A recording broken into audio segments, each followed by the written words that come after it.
Bienvenue dans notre exploration des secrets de Warren Buffett pour bâtir une fortune homme, telle que partagée par sa belle-fille Mary Buffett dans son livre Les 7 secrets de Warren Buffett pour devenir riche. Imaginez un instant, une vieille coccinelle, un penny oublié sur le sol et le pouvoir incroyable des intérêts composés. Ces éléments apparemment banals sont pourtant liés à la construction d'un portefeuille de plusieurs millions de dollars. Intriguant, n'est-ce pas? Absolument. Ce qui est fascinant avec Warren Buffett, c'est sa capacité à démystifier le monde de la finance et à montrer que, homme, la réussite financière n'est pas réservée à une élite. C'est une question de principe simple, d'habitude solide et d'une vision à long terme. Et c'est précisément ce que nous allons explorer ensemble aujourd'hui. Des habitudes à adopter au quotidien, aux stratégies d'investissement inspirées de la philosophie de Buffett, préparez-vous à découvrir comment transformer vos finances et construire votre propre chemin vers la liberté financière. Commençons par la base de tout. Les habitudes financières qui, une fois ancrées dans notre quotidien, peuvent faire toute la différence. D'accord. Alors, parlons de cette première étape cruciale. Les habitudes financières. Vous savez, celles qui nous permettent de poser des fondations solides pour gérer notre argent avant même de penser à l'investissement. Exactement. Et l'une des règles d'or de Warren Buffett est de se payer soi-même en premier.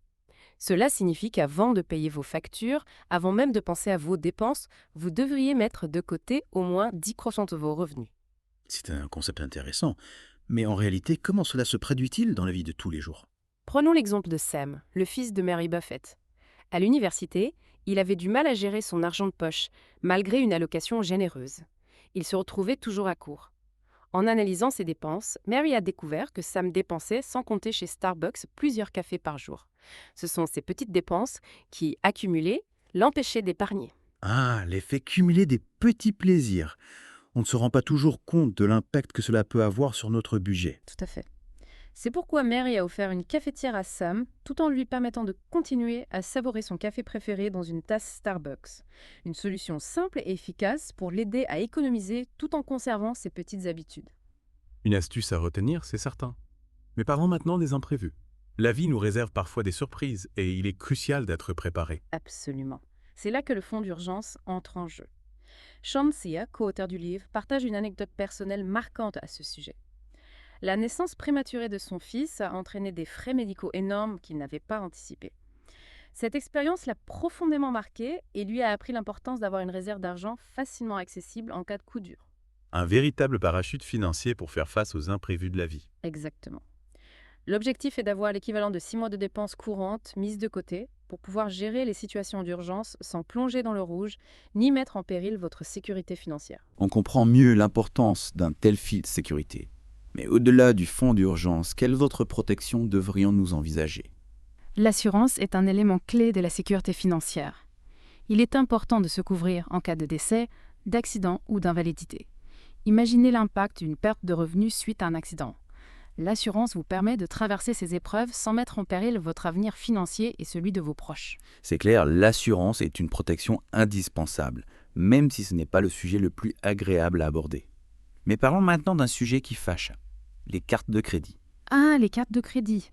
Warren Buffett est un fervent opposant aux dettes à taux d'intérêt élevés.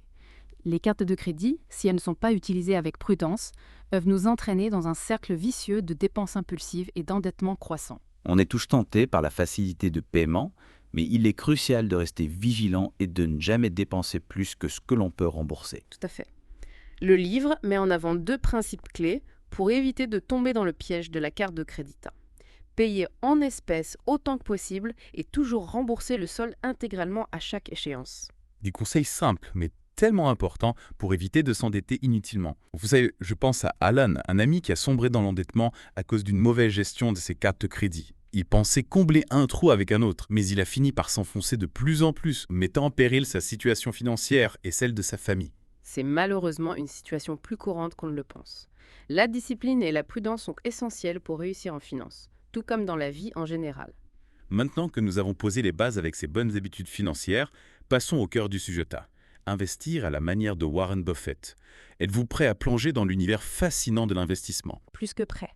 Découvrons ensemble comment choisir les entreprises dans lesquelles investir, comme si on choisissait un partenaire de vie.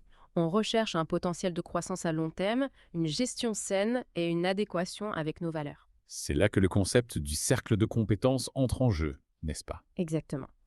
Warren Buffett insiste sur l'importance d'investir dans ce que l'on comprend, dans les domaines où l'on a une expertise. Plutôt que de se lancer dans des secteurs complexes et risqués, mieux vaut se concentrer sur ce que l'on connaît bien. C'est un peu comme choisir son terrain de jeu. Mieux vaut exceller dans un domaine familier que de se perdre dans un labyrinthe. Le livre propose un exercice simple pour identifier son cercle de compétences. Il suffit de lister les entreprises qui vous rapportent de l'argent, que ce soit votre propre entreprise ou celle de vos clients, et de vous demander si vous pourriez investir en bourse dans ces sociétés. Une approche pragmatique qui nous ramène à la réalité de notre quotidien et nous permet d'identifier des opportunités d'investissement concrètes. Prenons l'exemple de la fille de Mary Buffett. En tant que mère au foyer, elle a investi avec succès dans des entreprises liées à l'univers des bébés. Elle a su tirer profit de son expérience personnelle et de ses connaissances pour identifier des entreprises performantes dans un secteur qu'elle maîtrisait parfaitement. C'est une excellente illustration du principe du cercle de compétences. On peut trouver des opportunités d'investissement partout, à condition de bien connaître son sujet et de rester à l'affût. Mais une fois que l'on a identifié un secteur prometteur, comment choisir les entreprises les plus solides et les plus rentables ? C'est là qu'intervient la notion d'avantage concurrentiel durable que Warren Buffett appelle des douves. Ah, les fameuses douvants. Un terme imagé pour désigner les éléments qui protègent une entreprise de la concurrence et lui permettent de maintenir une position dominante sur le marché. Exactement. Imaginez un château fort entouré de douves profondes et infranchissables. C'est l'image que l'on doit avoir en tête lorsqu'on recherche des entreprises solides et pérennes. D'accord, je comprends l'idée. Mais concrètement, comment identifier ces 12A? Il existe différents types de douves. Prenons l'exemple d'Apple. C'est une entreprise qui combine plusieurs avantages concurrentiels pour dominer le marché des smartphones et des ordinateurs. Apple, c'est qu'un bon exemple. Tout le monde connaît cette marque. Exactement. La notoriété de la marque est un atout majeur.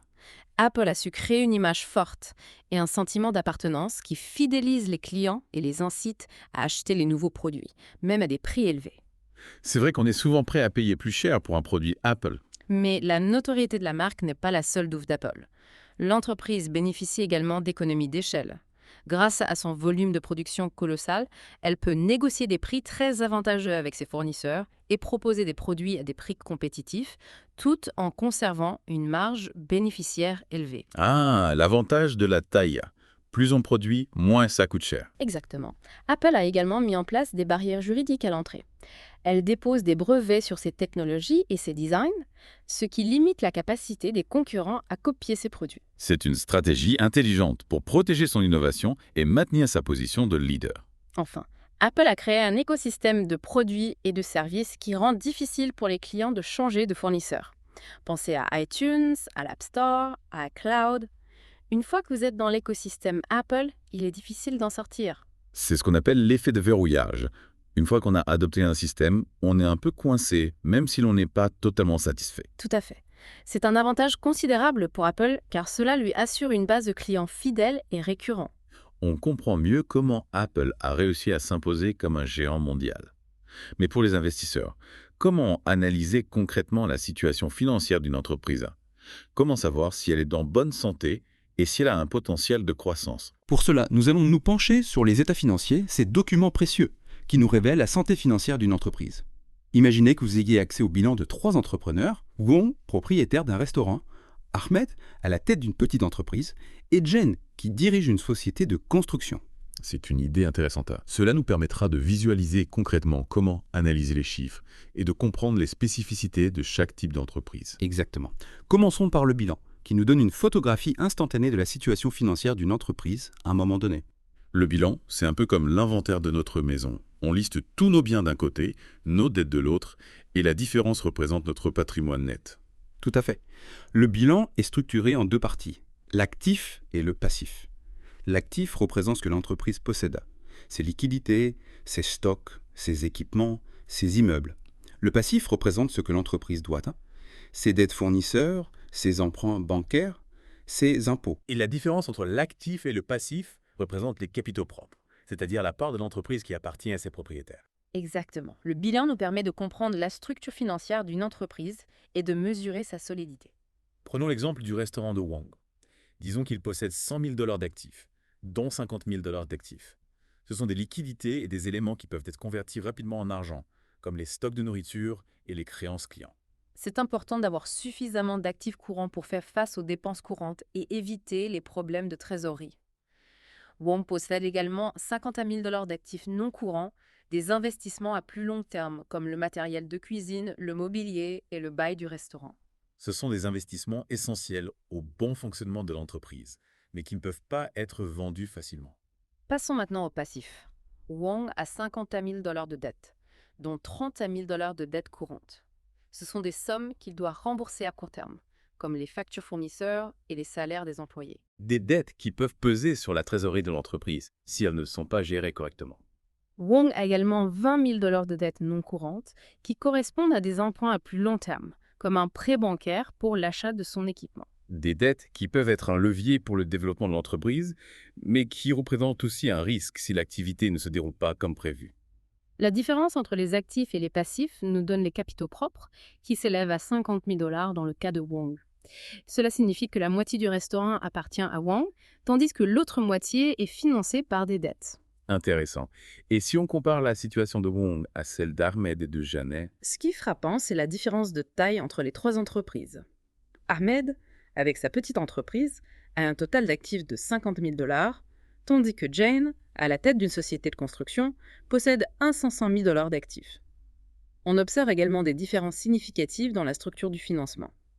Ahmed a un ratio d'endettement plus faible que Wong, ce qui signifie qu'il a moins recours aux emprunts pour financer son activité.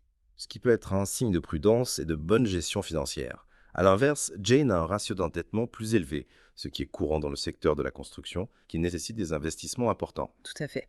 C'est pourquoi il est important de comparer les ratios d'endettement entre entreprises du même secteur pour avoir une analyse pertinente. D'accord, comprends. Mais au-delà des chiffres bruts, quelles sont les questions clés que l'on doit se poser lorsqu'on analyse un bilan? Il faut se demander si la valeur nette de l'entreprise a-t-elle augmenté au cours des dernières années et si l'entreprise est-elle lourdement endettée. Ce sont des questions essentielles pour évaluer la solidité et le potentiel de croissance d'une entreprise. On a maintenant une meilleure compréhension du bilan. Mais qu'en est-il du compte de résultat? Ce document nous donne-t-il des informations complémentaires sur la performance d'une entreprise? Absolument. Le compte de résultat retrace les revenus et les dépenses d'une entreprise sur une période donnée, nous permettant de comprendre sa rentabilité. Le compte de résultat, c'est donc un peu comme le relevé de compte de notre foyer. Il nous montre combien d'argent est entré et sorti pendant une période donnée. C'est une bonne analogie. Le compte de résultat commence par le chiffre d'affaires, qui représente le montant total des ventes réalisées par l'entreprise. On déduit ensuite le coût des marchandises vendues pour obtenir le bénéfice brut. Le bénéfice brut représente donc la marge réalisée par l'entreprise sur ses ventes avant de prendre en compte les autres dépenses. Exactement. Ensuite, on déduit les charges d'exploitation, qui comprennent les salaires, les loyers, les frais de marketing et les amortissements pour obtenir le bénéfice d'exploitation. ce bénéfice nous indique la rentabilité de l'activité principale de l'entreprise avant de prendre en compte les éléments financiers comme les intérêts et les impôts. Tout à fait. On déduit ensuite les charges financières comme les intérêts sur les emprunts pour obtenir le bénéfice avant impôt. On calcule ensuite l'impôt sur les bénéfices pour obtenir le bénéfice net qui représente le résultat final de l'entreprise. Intéressant. Prenons l'exemple du restaurant de Wong pour illustrer le compte de résultat. Imaginons que Wong a réalisé un chiffre d'affaires de 51 000 $ en 2018, ce qui signifie qu'il a vendu pour 51 000 $ de repas. On déduit ensuite le coût des marchandises vendues, qui s'élève à 25 000 $, pour obtenir un bénéfice brut de 25 000 $. Ce qui signifie que Wong a une marge brute de 50%, c'est-à-dire qu'il gagne 50 cents pour chaque dollar de repas vendu. Exactement. On déduit ensuite les charges d'exploitation, qui comprennent le loyer, les salaires, les amortissements, les factures d'électricité et les intérêts bancaires, pour obtenir un bénéfice d'exploitation de 600 000 $. On voit que les charges d'exploitation représentent une part importante des revenus de Wong, ce qui est courant dans le secteur de la restauration. Tout à fait. On déduit ensuite les impôts pour obtenir un bénéfice net de 5 000 $. Donc Wong a gagné 5 000 $ en 2018 après avoir payé toutes ses charges et ses impôts. Mais comment savoir si c'est une bonne performance? Lorsqu'on analyse un compte de résultat, il est important d'examiner les tendances des bénéfices au cours des 10 dernières années pour évaluer la stabilité et la croissance de l'activité. On peut ainsi voir si l'entreprise est capable de générer des profits de manière constante et si elle a un potentiel de croissance à long terme. Le livre met également en avant l'importance du retour sur capitaux propres, ROI, un indicateur clé de la performance d'une entreprise. Le ROE mesure la capacité de l'entreprise à générer des profits à partir des capitaux investis par ses propriétaires, n'est-ce pas? Exactement. Un ROE élevé et constant suggère que l'entreprise est bien gérée et qu'elle utilise efficacement ses ressources. On peut donc comparer les ROE de différentes entreprises pour avoir une idée de leur performance relative. Tout à fait. Et pour compléter notre analyse, nous pouvons comparer le compte de résultat de Wang à ceux d'Ahmed et de Jen. On observera des différences significatives dans la structure des coûts et la marge bénéficiaire, ce qui nous permettra de mieux comprendre les forces et les faiblesses de chaque entreprise en termes de rentabilité. D'accord, je comprends. On a maintenant une bonne vision du bilan et du compte de résultat. Mais il y a un troisième état financier dont on n'a pas encore parlé, l'état des flux de trésorerie. En quoi est-il important pour l'analyse d'une entreprise? L'état des flux de trésorerie est crucial, car il retrace les mouvements d'argent entrant et sortant de l'entreprise. Il nous permet de comprendre comment l'entreprise génère et utilise ses liquidités, ce qui est essentiel pour évaluer sa solvabilité et sa capacité à investir. C'est un peu comme le suivi de notre budget personnel, mais à l'échelle d'une entreprise. Exactement. L'état des flux de trésorerie est structuré en 3 parties. Les flux de trésorerie liés à l'exploitation, les flux de trésorerie liés à l'investissement et le flux de trésorerie lié au financement. On peut donc voir d'où provient l'argent de l'entreprise, comment il est dépensé et si l'entreprise a une trésorerie saine. Tout à fait. Analysons l'état des flux de trésorerie du restaurant de Wong. Disons qu'il a généré 5 000 $ de trésorerie provenant de son exploitation en 2018, ce qui signifie qu'il a gagné 5 000 $ grâce à la vente de ses repas, après avoir payé toutes ses charges d'exploitation. On voit ensuite qu'il a investi 2 000 $ dans ses actifs, ce qui peut correspondre à l'achat de nouvel équipement de cuisine ou à la rénovation de son restaurant. Enfin, il a remboursé 1 000 $ de dette, ce qui peut correspondre au remboursement d'un prêt bancaire ou au paiement de factures fournisseurs. Cet état des flux de trésorerie nous montre donc que Wong gère bien ses finances. Son activité est rentable, il investit dans son développement et il rembourse ses dettes. Exactement. Et comme pour le bilan et le compte de résultat, il est intéressant de comparer l'état des flux de trésorerie de Wong à ceux d'Ahmed et de Jane. On observera des différences significatives dans la structure des flux de trésorerie, ce qui nous permettra de mieux comprendre la dynamique de la trésorerie de chaque entreprise. On a maintenant une vision globale des 3 états financiers clés. Le bilan, le compte de résultat et l'état des flux de trésorerie. Ces documents nous permettent de décortiquer la situation financière d'une entreprise et d'évaluer son potentiel d'investissement. C'est la première étape pour identifier les opportunités d'investissement intéressantes. Mais pour savoir si une action est réellement sous-évaluée, il faut aller plus loin et déterminer sa valeur intrinsèque. Et c'est précisément ce que nous allons explorer dans la prochaine partie de notre Deep Dive. Restez avec nous pour découvrir comment évaluer une entreprise à la manière de Warren Buffett et dénicher les actions qui valent plus que leur prix affiché en bourse. Bienvenue de retour dans notre exploration des secrets d'investissement de Warren Buffett. Dans la première partie, nous avons décortiqué les habitudes financières à adopter et les bases de l'analyse financière. Maintenant, place à l'étape cruciale. Comment évaluer une entreprise pour savoir si son action est une bonne affaire? Oui, car acheter une action, c'est un peu comme acheter une part d'une entreprise. On devient en quelque sorte copropriétaire et on participe à ses succès et à ses échecs. Alors, comment savoir si une entreprise vaut réellement le prix affiché en boursa? L'évaluation est au cœur de la philosophie d'investissement de Warren Buffett. Il cherche à acheter des entreprises de qualité à un prix inférieur à leur valeur réelle, un peu comme si on achetait un billet de 100 $ pour 50 $. C'est une approche rationnelle qui permet de minimiser les risques et de maximiser les profits. C'est ce qu'on appelle investir avec une marge de sécurité. On achète une action en dessous de sa valeur réelle pour se protéger contre les aléas du marché. Exactement. Le livre présente différentes techniques d'évaluation, mais concentrons-nous sur 3 d'entre elles. L'approche net-net, le ratio courbe-bénéfice, PER, et le modèle de croissance de Grump. Commençons par l'approche net-net. De quoi s'agit-il exactement? L'approche net-net est une méthode simple et efficace qui consiste à identifier les entreprises dont les actifs valent plus que leurs dettes. On pourrait dire que c'est une approche au rabais, on cherche des entreprises qui sont bradées par le marché. On cherche des entreprises qui ont plus d'argent dans leur poche que de dettes à rembourser. Exactement. Pour appliquer cette approche, on calcule la valeur de l'actif courant net, VACN, d'une entreprise. C'est la différence entre ses actifs courants, liquidité, stock, créances clients, et ses passifs courants, dettes fournisseurs, salaires à payer, impôts à payer. On obtient ainsi une estimation de la valeur liquidative de l'entreprise, c'est-à-dire la somme d'argent que l'on pourrait récupérer si on vendait tous ses actifs et si on remboursait toutes ses dettes. Tout à fait. Prenons l'exemple du restaurant de Wang. Imaginons qu'il a 50 000 $ d'actifs courants et 30 000 $ de passifs courants. Sa VACN est donc de 20 000 $. Ce qui signifie que si on vendait tous les actifs courants de Wang Et si on remboursait toutes ces dettes courantes, on récupérait 20 000 $. Mais comment savoir si c'est une bonne affaire? On divise la VACN par le nombre d'actions en circulation pour obtenir la VACN par action. Cela nous permet de comparer la valeur liquidative de l'entreprise à son cours de bourse et de voir si elle est sous-évaluée. Disons que Wang a émis 10 000 actions. Sa VACN par action est donc de 2 $. L'approche net-net recommande d'acheter les actions dont le cours de bourse est inférieur à 2/3 de la VACN par action. Dans le cas de Wang, cela nous donne un prix d'achat maximum de 1,33 $. Si le cours de bourse de Wang est inférieur à ce prix, alors son action est considérée comme sous-évaluée selon l'approche net-net. C'est une méthode simple et efficace pour identifier les entreprises qui ont plus d'actifs que de dettes. Mais elle ne tient pas compte de la rentabilité de l'entreprise. Comment savoir si une entreprise gagne de l'argent? C'est là que le ratio court-bénéfice, PER, entre en jeu. Le PER nous indique combien d'années il faut à l'entreprise pour générer un bénéfice égal au prix de son action.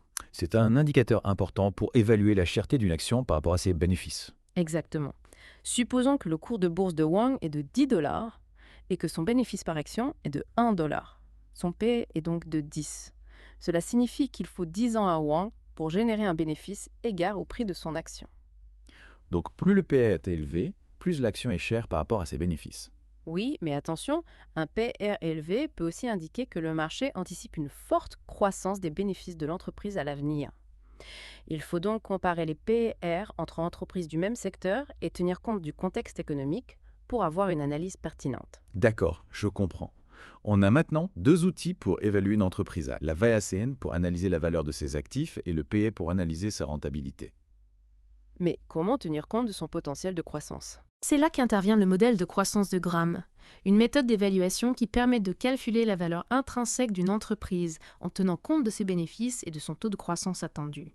C'est une méthode un peu plus complexe, mais elle permet de se projeter dans l'avenir. Comment fonctionne ce modèle? On multiplie le bénéfice par action de l'entreprise par un facteur qui tient compte de son taux de croissance attendu et d'un coefficient de sécurité.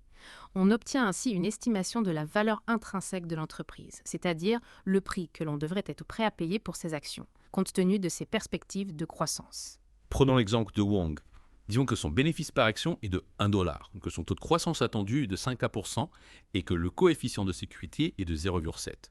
En appliquant le modèle de croissance de Graham, on obtient une valeur intrinsèque de 8,05 $ pour les actions de Wang. Si le cours de bourse de Wang est inférieur à ce prix, alors son action est considérée comme sous-évaluée selon ce modèle. On a donc 3 méthodes complémentaires pour évaluer une entreprise. L'approche net-net, le PER et le modèle de croissance de Graham. Ces 3 méthodes nous donnent des indications précieuses sur la valeur d'une entreprise et nous permettent de prendre des décisions d'investissement éclairées. Exactement. Mais attention, l'évaluation d'une entreprise n'est qu'une partie du processus d'investissement. Il faut également savoir construire et gérer son portefeuille d'actions. C'est ce qu'on appelle la gestion de portefeuille. C'est le moment de mettre en pratique toutes les connaissances acquises pour bâtir une fortune à la manière de Warren Buffett. Mais par où commencer ? Comment choisir les actions à acheter et quand les vendre? Le livre nous offre de précieux conseils pour gérer notre portefeuille de manière intelligente et prudente. Commençons par une anecdote savoureuse. Un agent de change chypriote avait une théorie amusante sur le comportement des investisseurs. Il prétendait pouvoir deviner la composition du portefeuille d'un nouveau client en observant simplement son comportement. Si le client était agité et impatient, il avait tendance à investir dans une seule action. S'il était calme et réfléchi, il optait pour un portefeuille diversifié. C'est une image amusante. On a tous en tête l'investisseur nerveux qui mise tout sur un seul cheval et l'investisseur prudent qui répartit ses risques. L'agent de change chypriote avait remarqué que les investisseurs concentrés sur une seule action étaient souvent déçus, car ils misaient tout sur un seul coup, tandis que les investisseurs diversifiés étaient plus sereins, car ils ne mettaient pas tous leurs œufs dans le même panier. C'est une leçon importante pour l'investisseur débutant. La diversification est essentielle pour réduire les risques et maximiser les chances de réussite. Le livre propose 4 règles d'or pour construire un portefeuille solide et performant. Je suis tout oui à. La première règle, c'est la diversification. Ne jamais investir plus de 10% de son capital dans une seule action. C'est une règle simple, mais efficace pour éviter de trop s'exposer à un seul titre et de subir des pertes importantes en cas de contre-performance. La deuxième règle, c'est de se concentrer sur la qualité. Choisir des entreprises que l'on comprend bien, qui ont des avantages concurrentiels durables et qui sont bien gérées. On retrouve ici le principe du cercle de compétences. Investir dans ce que l'on maîtrise pour maximiser ses chances de succès. La troisième règle, c'est la pondération. Allouer plus de capital aux actions dans lesquelles on a le plus confiance. C'est un peu comme jouer au poker. On mise plus gros sur les mains les plus fortes. Enfin, la quatrième règle, c'est la révision régulière. Faire le point sur son portefeuille au moins une fois par an pour ajuster sa stratégie en fonction de l'évolution du marché et des performances des entreprises. Une règle essentielle pour rester vigilant et adapter son portefeuille au changement de l'environnement économique. Mais une question me tarauda. Quand faut-il vendre une action? C'est une décision difficile à prendre. Warren Buffett a une approche pragmatique. Il vend une action si ses fondamentaux se détériorent ou si elle devient surévaluée par le marché. C'est une approche rationnelle qui permet de protéger ses gains et de minimiser ses pertes. Mais comment savoir si une entreprise est surévaluée? On peut utiliser les méthodes d'évaluation que nous avons vues précédemment, la VACN, le PR et le modèle de croissance de Graham. Si le cours de bourse d'une action est nettement supérieur à sa valeur intrinsèque, alors il est peut-être temps de la vendre. D'accord, je comprends. Mais au-delà des chiffres, n'y a-t-il pas d'autres facteurs à prendre en compte? Le livre nous rappelle que la réussite en bourse n'est pas réservée au génie. L'intelligence ne suffit pas. Il faut aussi de la discipline, de la patience et une bonne dose de psychologie. C'est vrai, on a tous entendu parler d'investisseurs brillants qui ont perdu des fortunes à cause de leur manque de discipline ou de leur incapacité à gérer leurs émotions. Le livre cite l'exemple de Sir Isaac Newton, le célèbre physicien qui a perdu une fortune en bourse en spéculant sur la Compagnie de la mer du Sud. C'est une anecdote qui montre que même les plus grands esprits peuvent se laisser emporter par l'euphorie du marché et prendre des décisions irrationnelles. L'investissement est donc autant une question de psychologie que de finance. Il faut savoir gérer ses émotions, éviter les pièges de la cupidité et de la peur et rester concentré sur ses objectifs à long terme. Le livre identifie 4 caractéristiques clés de la mentalité d'un investisseur qui réussita. L'intégrité, la patience, la concentration et la cohérence. L'intégrité, c'est la base de toute relation de confiance. Dans le monde de la finance, où l'argent est roi, il est essentiel d'agir avec honnêteté et éthique. La patience est une qualité indispensable pour l'investisseur qui souhaite faire fructifier son argent à long terme. Il faut savoir attendre que les investissements portent leurs fruits et ne pas céder à la panique lors des fluctuations du marché. C'est un peu comme le jardinier qui plante une graine et qui attend patiemment qu'elle germe et grandisse. Warren Buffett compare l'investissement à une boule de neige qui grossit au fil du temps grâce aux intérêts composés. C'est une image qui illustre bien la puissance de la patience. Les petits ruisseaux font les grandes rivières et les petites économies régulières peuvent se transformer en une véritable fortune avec le temps. La concentration est essentielle pour éviter de se disperser et de perdre de vue ses objectifs. Il faut se concentrer sur ses points forts, sur son cercle de compétences et ne pas se laisser distraire par les modes du moment. C'est un peu comme le marathonien qui se concentre sur sa course et qui ignore les distractions pour atteindre la ligne d'arrivée. Enfin, la cohérence est essentielle pour rester fidèle à sa stratégie d'investissement, malgré les fluctuations du marché et les tentations. Il faut avoir une vision à long terme et ne pas se laisser influencer par les bruits du marché. Warren Buffett est un exemple de cohérence. Il a appliqué sa philosophie d'investissement avec discipline et rigueur tout au long de sa carrière, ce qui lui a permis de construire une fortune colossale. Le livre résume les enseignements de Warren Buffett en 5 étapes clés pour atteindre la réussite financière. J'ai hâte de les découvrir. La première étape, c'est de se payer soi-même en premier. Épargner au moins 10% de ses revenus avant même de payer ses factures. C'est une règle d'or pour construire sa richesse à long terme. On en a déjà parlé, mais c'est tellement important qu'il est bon de rappeler. La deuxième étape, c'est de constituer un fonds d'urgence, l'équivalent de 6 mois de dépenses courantes pour faire face aux imprévus. Un filet de sécurité indispensable pour éviter de sombrer dans le rouge en cas de coup dur. La troisième étape, c'est de souscrire une assurance, pour se protéger en cas de décès, d'accident ou d'invalidité. Une mesure de sécurité pour protéger ses proches et assurer son avenir financier. La quatrième étape, c'est de rembourser ses dettes, pour éviter de payer des intérêts exorbitants et de s'enfoncer dans la spirale de l'endettement. Un conseil judicieux pour assainir sa situation financière et retrouver sa liberté. Enfin, la cinquième étape, c'est d'investir et de capitaliser les intérêts, pour faire fructifier son argent à long terme et atteindre ses objectifs financiers. C'est le chemin vers la liberté financière. Mais concrètement, comment faire pour capitaliser les intérêts ?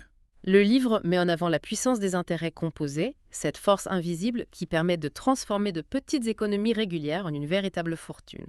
C'est un peu comme si notre argent travaillait pour nous, générant des intérêts qui génèrent à leur tour des intérêts, créant ainsi un cercle vertueux de croissance. C'est l'effet boule de neige dont parlait Warren Buffett. Plus on épargne tôt et régulièrement, plus la boule de neige grossit rapidement. Le livre présente des tableaux qui illustrent l'impact des intérêts composés sur le long terme. C'est impressionnant de voir comment de petites sommes investies régulièrement peuvent générer des gains considérables au fil des années. Par exemple là. 100 $ investis chaque mois pendant 30 ans, à un taux d'intérêt annuel de 10%, peuvent générer un capital de plus de 200 000 $. De quoi donner envie de commencer à épargner dès aujourd'hui. Mais on n'a pas tous la chance d'avoir 100 $ à investir chaque mois. Le plus important, c'est de commencer dès que possible, même avec de petites sommes. L'important, c'est la régularité et la discipline. Le livre nous encourage à mettre en pratique les leçons apprises et à nous lancer dans notre propre aventure financière. C'est un véritable appel à l'action.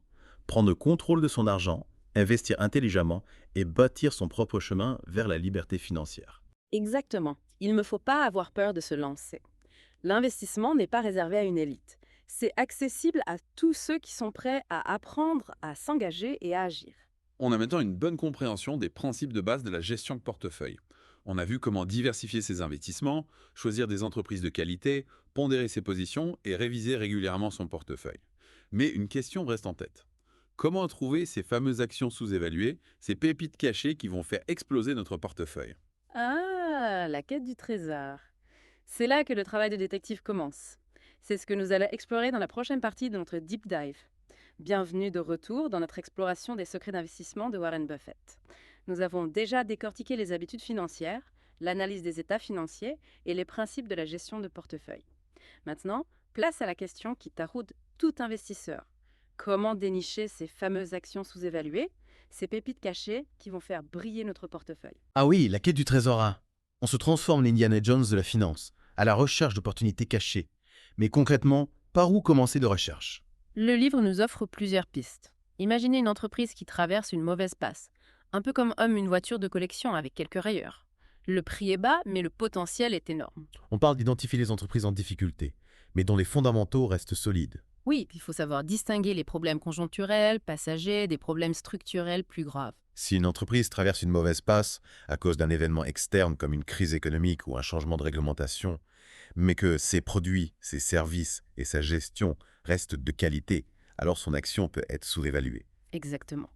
Le livre donne l'exemple de Star Bulk Carrier, une entreprise de transport maritime qui a vu son action chuter de plus de 90% pendant la crise financière de 2008. Une chute vertigineuse. J'imagine que beaucoup d'investisseurs ont paniqué et ont vendu leurs actions. C'est souvent ce qui se passe lors des crises. Mais Warren Buffett, lui, a vu une opportunité.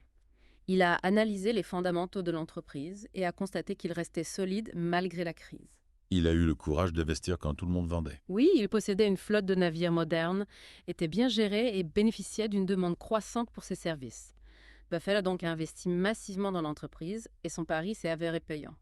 L'action de Star Bulk Carrier s'est envolée lorsque le marché s'est redressé. C'est une belle illustration de l'importance de garder son sang-froid et de miser sur les fondamentaux, même lorsque le marché panique. Exactement. Il faut savoir faire la différence entre le bruit du marché et la réalité de l'entreprise. Intéressant. Y a-t-il d'autres pistes pour dénicher des actions sous-évaluées? Une autre approche consiste à explorer les secteurs méconnus ou mal aimés par les investisseurs. Un peu comme un explorateur à la recherche de trésors cachés dans une région reculée du monde. Les actions oubliées. Oui, les secteurs qui ne sont pas à la mode ou qui ont une image négative peuvent cacher des entreprises performantes et sous-évaluées. Il faut savoir sortir des sentiers battus et ne pas se laisser influencer par les préjugés du marché. Prenons l'exemple de Torchmark, une entreprise d'assurance-vie qui opère dans un secteur peu glamour. Pourtant, Torchmark a une longue histoire de rentabilité, est bien gérée et bénéficie d'une demande croissante pour ses produits.